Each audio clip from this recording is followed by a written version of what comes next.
Interactive Broker sudah bisa kita gunakan untuk membeli saham-saham US dengan tujuan investasi jangka lama. Entah kebetulan atau tidak, sesaat setelah akun saya di-approve di Interactive Brokers, Passfolio ternyata sudah tidak melayani klien dari Indonesia lagi. Jadi saya jual semua posisi di Passfolio dan saya pindahkan ke Interactive Brokers.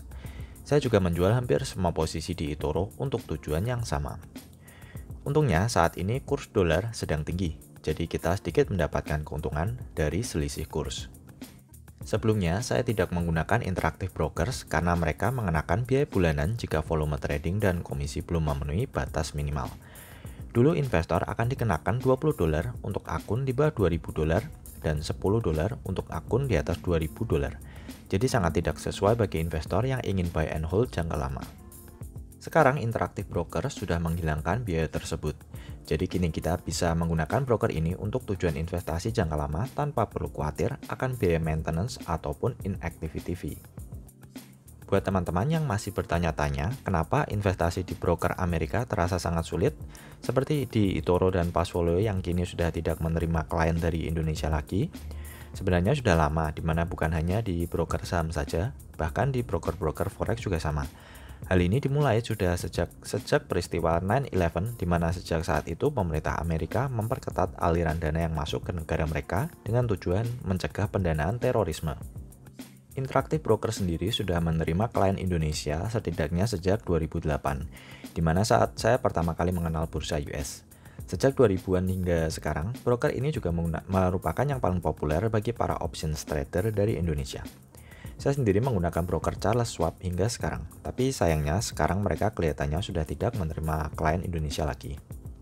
Berbeda dengan Passfolio yang tergolong baru, Interactive Brokers adalah broker besar yang sudah memiliki track record baik sehingga semoga saja mereka bisa terus menerima klien dari negara kita. Mungkin ini adalah broker terbaik yang bisa kita gunakan untuk serius di bursa US. Anyway, Interactive Brokers merupakan perusahaan publik, jadi kita juga bisa membeli sahamnya dengan kode IBKR. Kita juga bisa cek fundamentalnya seperti di saham-saham lainnya. Disclaimer, video ini bukan ajakan untuk mendaftar atau rekomendasi broker apapun. Saya hanya berbagi informasi khusus buat teman-teman yang sudah paham dan mantap dengan produk-produk investasi di bursa US saja. Saya juga tidak bertanggung jawab atas segala risiko yang mungkin terjadi di masa depan. Semua keputusan mendaftar atau tidak tergantung masing-masing investor. Interactive Brokers adalah broker asal New York, US yang sudah berdiri sejak 1978. Ini adalah salah satu broker yang memiliki layanan dan produk yang paling lengkap, mulai dari stocks, option, forex, commodities, bonds, futures, ETF, CFD, hingga kripto. Namun untuk kripto baru tersedia bagi klien US saja. Broker ini juga merupakan broker dengan volume perdagangan terbesar di US dan memiliki beberapa cabang di beberapa negara seperti di UK, India, Hong Kong, Jepang, hingga Singapura. Untuk regulasi, Interactive Brokers merupakan member dari NYSE, FINRA, SIPC, dan juga terregulasi di SEC dan CFTC. Saya rasa tidak perlu menjelaskan panjang lebar lagi untuk regulasi dan security, karena broker ini termasuk top tier broker bersama Charles Schwab, Fidelity, TD Ameritrade, dan sebagainya. Akun Interactive Brokers kita juga bisa dihubungkan ke TradeStation Global bagi teman-teman yang merupakan active traders.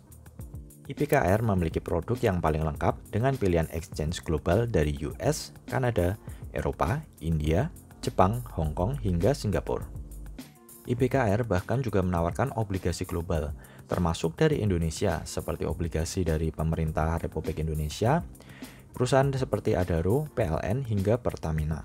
Saya belum pernah mencoba untuk membeli obligasi di sini, karena mungkin tidak semua akun eligible untuk produk ini. Ada sedikit kekurangan di mana kita harus menggunakan VPN untuk mengakses situs Interactive Brokers karena diblokir pemerintah. Semua broker yang memiliki produk-produk trading seperti futures, CFD, dan forex biasanya pasti kena blokir karena tidak terregulasi di BAPEPT. Sedangkan Interactive Brokers terdaftar di CFTC atau Commodity Futures Trading Commission di US. Berbeda dengan broker Charles Schwab yang tidak diblokir karena broker tersebut tidak menawarkan produk-produk yang saya sebutkan tadi. Solusinya, jika teman-teman malas menggunakan VPN setiap kali mengakses akun, teman-teman bisa menggunakan versi aplikasi yang bisa di-download untuk Android, iOS, dan iPadOS. Platform Interactive Brokers juga cukup rumit dan butuh pemahaman, khususnya bagi yang masih pemula. Jadi teman-teman harus pelajari dahulu agar tidak salah input order. Metode deposit dan withdraw mungkin bagi sebagian orang cukup repot karena harus menggunakan metode wire atau transfer dari bank lokal ke bank di US. Solusi bagi yang malas datang ke teller bisa pakai wise.com atau aplikasi Digibank. Saya sudah mencoba kedua metode ini dan berhasil. Buat teman-teman yang merasa video ini bermanfaat, bisa mendaftar menggunakan link referral saya di deskripsi. Dengan mendaftar menggunakan referral link saya, teman-teman berpotensi mendapatkan sahamnya Interactive Brokers kode IBKR senilai $1 untuk setiap 100 US yang didepositkan. Jaga rata-rata balance akun Anda selama setahun agar eligible untuk bonus saham tersebut.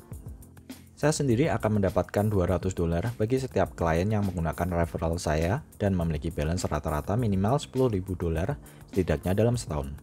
Tapi teman-teman tidak perlu deposit sebanyak ini ya. Sebaiknya teman-teman deposit sedikit-sedikit dahulu sambil belajar menggunakan broker ini, baik untuk transaksi, deposit, hingga withdraw. Kemarin saya sudah mencoba deposit $30 atau sekitar 500.000 melalui wire transfer dan sudah berhasil. Saya tidak terlalu mementingkan referral, jadi saya tidak membaca syarat dan ketentuan referral dengan detail. Jadi teman-teman bisa membacanya sendiri jika ingin memastikan bonus saham IBKR tadi. Ini adalah panduan bagi teman-teman untuk mendaftar di Interactive Brokers. Setelah klik menu open account di websitenya, teman-teman isi email, username, dan password yang diinginkan, kemudian klik create account. Setelah itu, buka email dan klik verify account. Login dengan username dan password tadi. Pilih individual. Di sini, teman-teman isi data diri sesuai dengan KTP. Isi juga nomor HP yang masih aktif untuk mendapatkan kode verifikasi. Isi semua kolom yang saya beri kotak hitam. Isi semua data sesuai dengan data teman-teman. Siapkan juga nomor NPWP. Jika belum mempunyai NPWP, bisa mendaftar menggunakan data orang tua atau saudara yang sudah memiliki NPWP. Karena nanti kita sebagai non-US resident juga akan mengisi formulir perpajakan asing agar tidak dikenai pajak US. Nanti kita juga bisa membuat custodial account bagi anak atau anggota keluarga yang masih di bawah umur dan belum memiliki NPWP. Isi data-data pekerjaan teman-teman beserta alamat kantor atau tempat usaha. Pilih No di kolom yang saya beri tanda panah biru. Source of wealth atau sumber kekayaan, pilih yang sesuai dengan teman-teman. Base currency, pilih US dollar. Pilih 3 security questions yang sesuai dengan keinginan teman-teman. Setelah itu, teman-teman akan dikirim confirmation code melalui nomor HP yang didaftarkan tadi. Account type, pilih cash. Sisanya silahkan mengisi bebas. Untuk account type, teman-teman bisa pilih cash atau margin. Saya sendiri menggunakan margin, tapi bagi pemula, pilih cash dahulu karena settingan ini bisa kita ubah sewaktu-waktu setelah akun di-approve. Saya akan menjelaskan perbedaan cash dan margin account nanti. Di additional product, pilih saja seperti yang saya beri tanda panah biru. Settingan ini juga nanti bisa diubah-ubah setelah akun Anda aktif. Di bagian ini, isi sesuai contoh. Jika teman-teman mencentang Stock Yield Enhancement Program, maka teman-teman bisa mendapatkan bunga dari saham yang teman-teman miliki. Tidak ada lock period atau biaya untuk program ini. Teman-teman juga bisa menjual saham yang dimiliki sewaktu-waktu. Pilihan ini bebas, bisa dicentang atau tidak. Nanti juga bisa disetting ulang setelah akun aktif.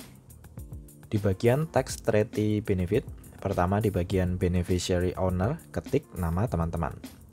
Nomor 6 di bagian Foreign Tax Identification Number, isi nomor NPWP.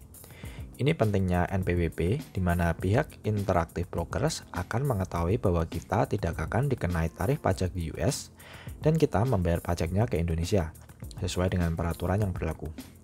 Kemudian centang di bagian Tax Treaty Benefit Qualification, di mana negara kita termasuk negara yang menerima benefit ini, di mana tidak dikenai pajak di US. Dengan kata lain, kita tidak akan membayar pajak double dari US dan Indonesia. Kita cukup bayar pajak di Indonesia saja. Selanjutnya di bagian Certification, centang semua yang saya tandai panah biru. Kemudian kirim signature dengan mengetik nama teman-teman dan klik Continue. Kemudian review semua data yang telah diisi tadi. Jika ada yang kurang sesuai, bisa diedit kembali. Centang semua di bagian Agreements and Disclosures. Ketik nama teman-teman untuk mengirim signature. Di bagian ini, teman-teman upload 2 dokumen, identitas seperti KTP, SIM atau paspor, dan bukti alamat tetap yang masih aktif seperti tagihan kartu kredit, internet, atau yang ada alamatnya sesuai dengan yang telah didaftarkan tadi. Pastikan yang terbaru ya. Semua data nama, tanggal lahir hingga alamat harus sama dengan data yang dipakai untuk mendaftar tadi. Jika ada yang tidak sesuai, akun mungkin tidak akan di-approve. Interactive Brokers akan melakukan instant review otomatis. Jika ada kegagalan, maka teman-teman bisa submit untuk manual review. Jangan melakukan deposit dahulu sebelum akun teman-teman di-approve ya. Tunggu sampai verifikasi lengkap. Tunggu beberapa hari sampai teman-teman menerima email konfirmasi dari Interactive Brokers bahwa akun Anda sudah di-approve.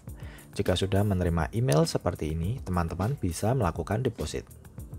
Untuk deposit dan withdraw, teman-teman klik di bagian Transfer and Pay.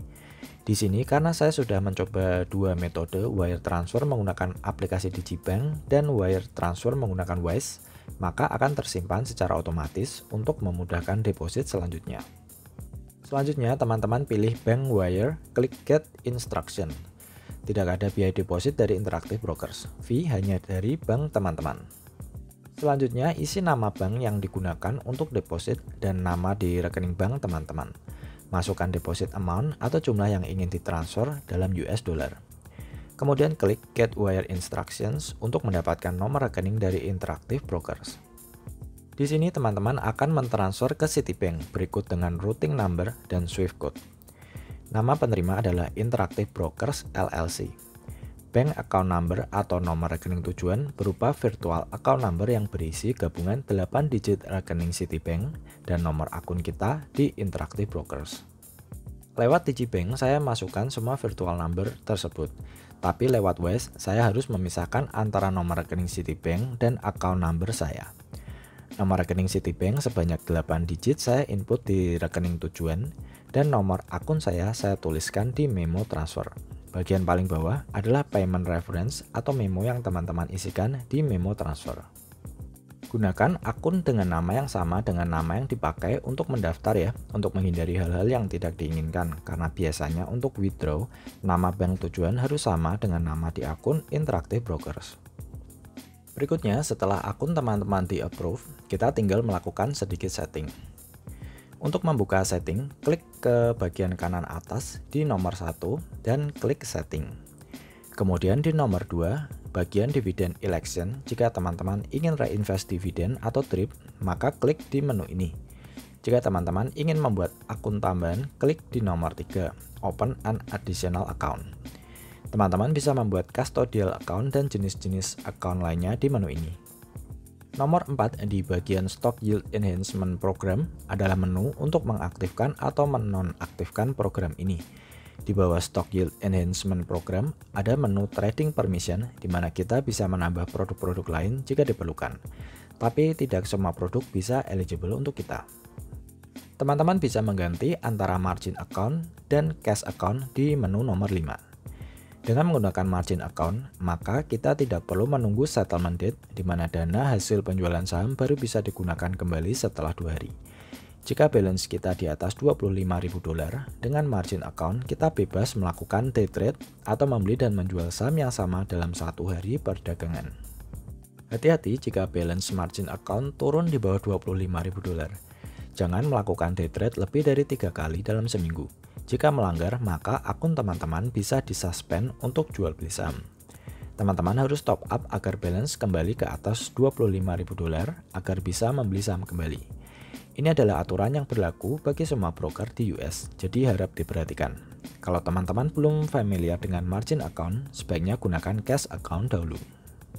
Di nomor 6, teman-teman bisa pilih pricing plan atau fee transaksi antara tiered atau fixed. Untuk sebagian besar investor, sebaiknya pilih yang tiered. Fixed lebih sesuai bagi investor yang nilai transaksinya besar, di atas miliaran per hari. Kalau volume transaksi teman-teman tidak sebanyak itu, sebaiknya pilih yang tiered, karena menggunakan fixed, fee transaksi akan menjadi jauh lebih mahal. Oke, semoga video ini bisa bermanfaat bagi teman-teman yang cocok dengan investasi di bursa US.